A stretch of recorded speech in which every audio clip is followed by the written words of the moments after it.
Hello and welcome. It is Sunday the 9th of October. I am Flatcap Callum and I'm hoping you are all very, very well. Alright, coming up on today's video, we'll do our review of yesterday, which went very well. And then we've got today's bets coming up, £10 bet. I've done it as Lucky 15 with a couple of additional doubles. And then we've got a little side win double. And I haven't done these sorts of bets for a while. I used to do it a bit more, and it's just felt like the right day to have a go at it. So we've got that coming up, and then we'll go through a few other bits and bobs. So I guess kind of before I do the review, a few house notices. It's gone really, really well this last it's gone well so far this week, last 7 days, and then broadly more the last 4 or 5 weeks. So percentages on the channel are looking really, really good. So horse racing percentage, so if you put all the bets on through Sky from the January the 10th, we're now on 38% profit. For all sports is about 33%, because the golf has not been my friend this year and is parked for now, so we're just sticking to the horses. I'm delighted with where those percentages are.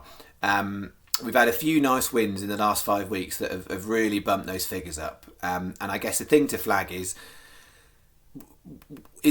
that normal? 38% profit off standard bets in a Sky Sky account without doing anything dodgy or fancy or last minute whatever is a really, really good percentage. Do I think the end of the year we're going to be sat on 38% profit? I'd be very, very surprised. So my expectation is that profit margin will come down. It's gone really spiky in the last 5-6 weeks, so I expect it will go down. But at the moment, to be sat on that is a fantastic place to be in, and October as a month is already looking really, really rosy. We did have a month, I think it was May, where we started off really, really well, and then it fizzled out the last 2 weeks. So we're not counting our chickens for the month yet. But yeah, I guess if you are newer to the channel, I would say the last few weeks have gone particularly well, and I just want to make sure people are aware of that. I'm good at what I'm doing, I know what I'm doing, but sometimes you have a few days that string together and it looks really, really good. And all I ask is all the time is judge me on the long term. And right now, if you judge me on the long term, you can judge me on 38% profit since I started the channel. That is a barometer, but I would say that's probably a slightly high artificial barometer. And I'm just being real with people. Because I don't want people to get kind of carried away and invest their life savings in what we do. I mean, say that, probably couldn't do that anyway because the bookies wouldn't allow you to, and they'd restrict your bets. But yeah, I think it's really important to get reality check on these things when we're having a good spell, because I just don't like people getting carried away. And I know the vast majority of regular viewers get what we're doing, they stick with the programme, and they're doing all right from it. So judge me at the end of the year, or I say that, I mean, we're 10 months in and it's gone all right, innit? So we do yesterday's bets. We've got it as on the channel, and I think it will vary because I think some definitely will come out much more ahead of the channel. 40 on, 266, 68 back. And yesterday was one of those days that we had a real good go in the afternoon, and I just didn't have enough at all in the afternoon, so it wasn't looking good and we got saved. So Hyperfocus placed in this one first leg, and then nothing else did, so it was a play single, so that wasn't very good. We then had bet 2 where we completely struck out, so we got nothing back on bet 2. Then we had bet 3 where we completely struck out on bet 3. And I mean, you're thinking this is really not going so well, is it, this afternoon? The cross double, I mean, this combination cross double, interesting one. So we had 4 and 5. We only had Hyperfocus and Not So CP Place, 18s and 40 to 1. But those on their own made a very small profit on this specific bet. So it just goes to show, if you get the right prices, you can have a lot of horses and still come out not bad. So we got a very tiny profit on that bet. This one looked promising. Rich Belief got beat, but then Coins Cross ran a great race and was second, Maggie Walsh third. And then you're going on to Line Ring, and then it virtually, I don't even know if it got mentioned in commentary. So it was a place double on that one. We then had the second big combination bet, and they went down. Coins cross place. Apple of his eye ran with credit but didn't get there, and then nothing. So we got nothing back on bet 6. The second combination double, that was okay again. Coins cross place, Blue Panther placed, and Phelat placed. So 2 place doubles, and again small profit on that combination doubles bet. And then it all went down to the evening, the saver bet, and not for the first time, the saver bet, which I know some people just kind of ignore because they think, oh, it's smaller prices and you've put less stake on it, and they won't worry about it. They're there for a reason. I build staking plans for the day. I never in my real life nor on this channel will you see me chase money down at the end. I build the plan to allow for the fact it might go wrong. And we don't always end up winning, clearly, and we lose more days than we win. These saver bets don't come off, but we nearly hit the quad place yesterday at Dundalk, and this one did very well nicely. So 525 Munderhill. It was 10-1 the night before when the market sort of started getting going. It went to 15-2 before I went to bed on Friday night, and then 13-2 when it did channel bet, and it 4-1 SP. So it went right down in the odds. I just think it was marked up wrong. It was a good form horse that. 7 o'clock Aramis Grey 6-1. That won at 9-2. Then Bankrupt was the non-runner in there at 11-1. And maybe that was Noman, maybe it's not. Who knows? And then 8 o'clock Jumeirah Bridge drifted to 14-1. We had it at 10s on the channel. So the channel stats were 13-2, 6 and 10s. If you'd SP'd, you got 4s, 9-2 and 14, which is slightly worse overall, but not massively. But I know a lot of you from comments didn't, because you were doing it quick because it was a lot, didn't do a Yankee, did Lucky 15. You'd have been slightly better off for the Lucky 15, not loads. But then also those of you who did extra fourfolds and stuff on it, you would have come out really, really well, because if you'd done an extra fourfold of like 50p or something like that, then you'd have doubled your money on the bet. So a lot of people did all right out of that. What I would say about this time of year, the flat stuff sometimes can be quite hard because you come into the end of the season and there's certain horses that quite like it.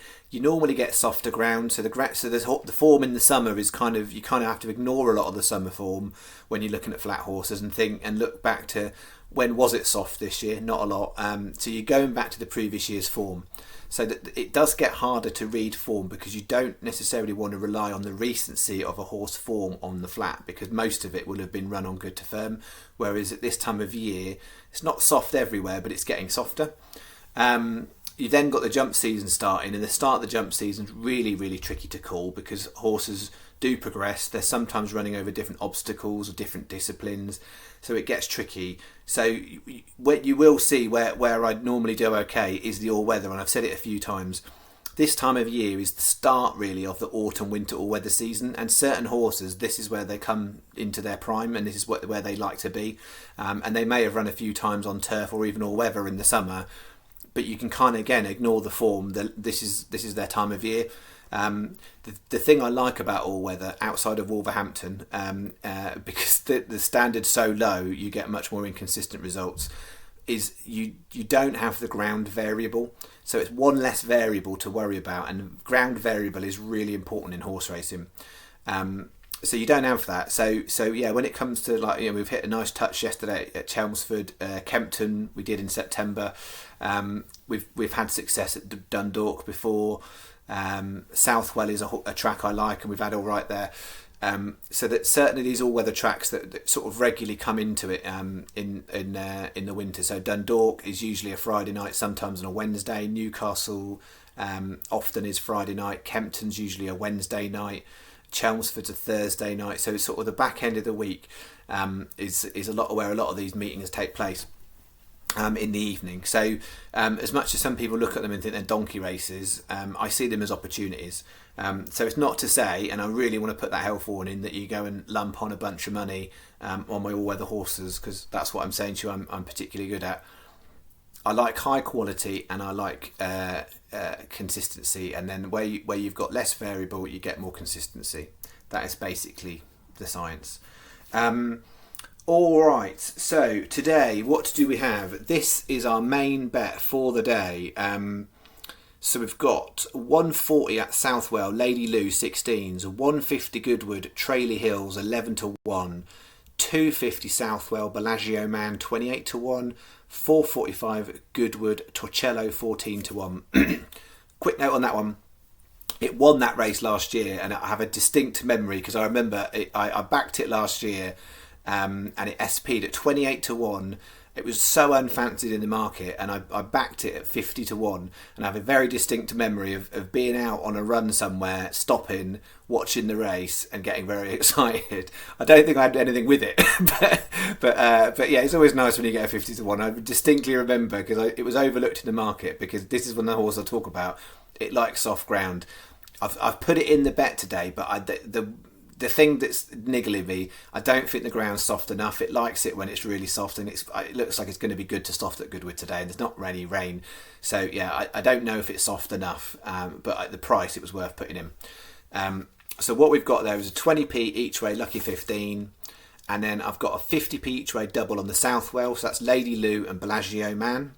And then a 50p each way double on the Goodwood 2, Tralee Hills and Torcello. And I'm hoping these prices are good, because this is the second time I've recorded the video. The first time it cut out near the end, and I have had to re-record it. So hopefully, because it's longer since I put the bet on. What I would say is, in place terms, Sky are 5 on that. Quite a lot of bookies are 4. Most big bookies are 5 on that, but not all. Most bookies are 4 on that, and that's standard terms. So what I've put in here, it's up to you what you want to do. But the first leg, Sky are a place better. But if you did it with 3, 6, 5 and Coral, you get the same place terms on the other 3, and you will get bog on all 4. As opposed to if you do it with Sky, you'll just get bog on Torcello. So it's very fine margins on that. I don't, to be fair, I don't think those horses are going to go off bigger than that. They may do, but my gut says those horses will be smaller than that, if not stay about the same. Tralee Hill's probably the same. Bellagio Man might nibble him. That's my gut, but it's not precise science. So one of those 3 bookmakers is where you want to be in terms of place terms, best price guaranteed. On there, so that is £8. That is our main bet, and then I used to do these a little bit more, and for some of you who are new, you'd be like, "What? This doesn't look like your sort of bet at all." So this is a win double bet. 410 Goodwood, Rathgar 6 to 5, 420 Ffos Las, Obey the Rules 13 to 8. They're shorties, but I see value in the price. I think they should be shorter, and so because I've just got one main bet. And I didn't want to put the full 10 on it. What I've done here is I've put an additional side £2. You're not going to get rich winning this bet. If this bet comes in at those prices, then you get about £11.50 back. So basically you've covered your day. And you look at those prices and you think surely it's going to come in. And when I put prices up like this, I know people will think, well, surely if you put them up, they've got to win if you're putting them up. They can easily get turned over, and it's more awkward when they do get turned over, because it then's like, well, why did you even bother putting up some shorties? There's a number of reasons for doing a bet like this with the strategy that I've got, and I think it's worth doing as what I would call like a cover bet. It's not all about do you make profit on the day, but it's nice from a psychology point of view to try and make profit on more days than you don't, but it's hard to do. As I said, I think there's value in the prices. It's helpful if you're on a nice run to mix up your bet types, and some of you will get that, and some of you won't. I'm just some things I have to be careful about not to expand too much on the channel, and I know some people get it, and some people will get it, and some people will never get it. But built into my strategy is trying to have longevity with accounts, and so some people play mathematical advantage, where they believe you just chuck a load of money and get as much money as you can in a short space of time, account goes closed.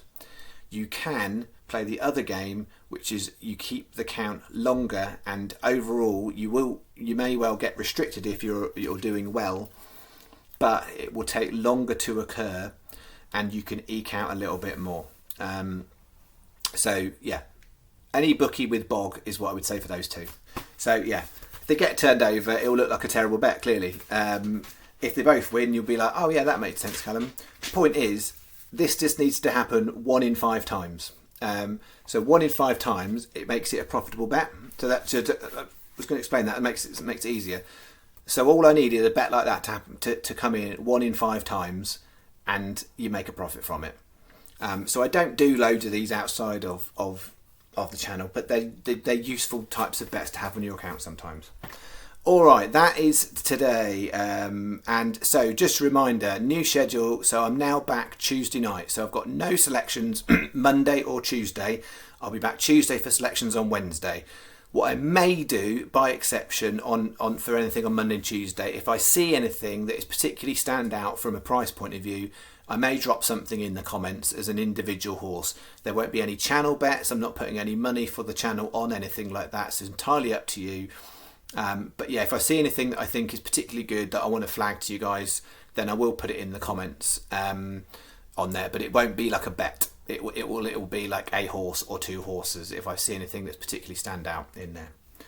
All right. Last thing. Thank you again for all of the support. It's just amazing. And I just get a little bit overwhelmed, to be honest, sometimes, because I set the channel up because I thought I could offer people some stuff and help people, and I don't want, I'm never going to charge for my service. If people want to kind of do these super thanks things, I will kind of slightly awkwardly accept. It just feels a bit weird because I never want to ask for stuff like that, and I don't expect it. And when it happens, it's really, really nice. And when I set up the channel, that functionality didn't exist. But yeah, the point is, I don't want to say to somebody, if you want my knowledge, you're going to have to pay me some money. That's the principle. So if people want to give me money because they like it, or you like my content, like my videos, I've kind of got to a place where I'm okay-ish, I'll accept it. What I don't want is I never want to be in a position where I go, I know some stuff about horses, but I'm only going to tell you if you give me a bunch of cash. By the way, there's no guarantees it's any good. I can't... People choose to make money like that, and there's people in the world that think if people charge for something, it's better. You guys are adults. You make your own I hope you're all adults. You make your own choices about stuff. It doesn't always pay to pay. Just because you're paying for something does not mean it's better. Just because you're in a restaurant that charges more money doesn't mean the food is better.